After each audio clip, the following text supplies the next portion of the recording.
Petite routine autour de l'articulation de la hanche. Premier exercice, je tends ma jambe ici, je coiffe mon élastique, je tire mes coudes vers le sol. Je sens déjà un étirement ici, derrière la chaîne postérieure, mollet, creux poplité, ischio-jambier. Ensuite, j'effectue une dizaine de mouvements dans l'axe. Je monte, je redescends. Un étirement dynamique.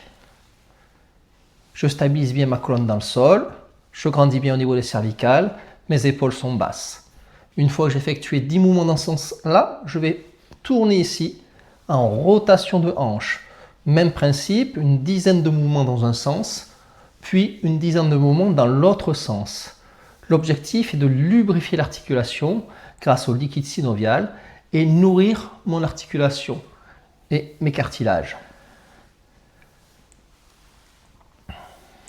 Ensuite, une fois que vous avez réalisé 10 tours dans un sens, 10 tours dans l'autre, on va passer en ouverture de hanche sur le côté. J'essaie de garder ma hanche maximum au sol, du moins mes deux hanches maximum au sol. Je ne me laisse pas embarquer par le poids de ma jambe. Donc je verrouille bien le côté opposé dans le sol. Ma hanche ne se décolle pas côté opposé. En fonction de ma souplesse, je vais avoir une ouverture plus ou moins grande. Cela dépend vraiment de votre souplesse au niveau des adducteurs. Même chose, une dizaine de fois, puis je repasse au centre.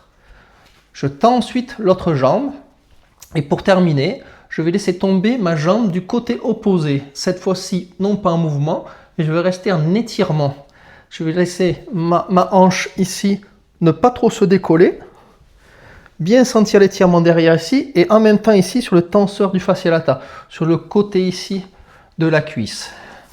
Et je reste quelques secondes. J'essaie de ne pas non plus m'écrouler au niveau de la jambe et garder ma jambe de sol bien tonique, talon enfoncé dans le sol. Vous devez sentir l'étirement qui va descendre ici sur le côté jusqu'au niveau de la croche ici, au niveau des fessiers. Et ensuite, je reviens tout doucement dans l'axe et je change de jambe pour effectuer le même travail sur la jambe opposée.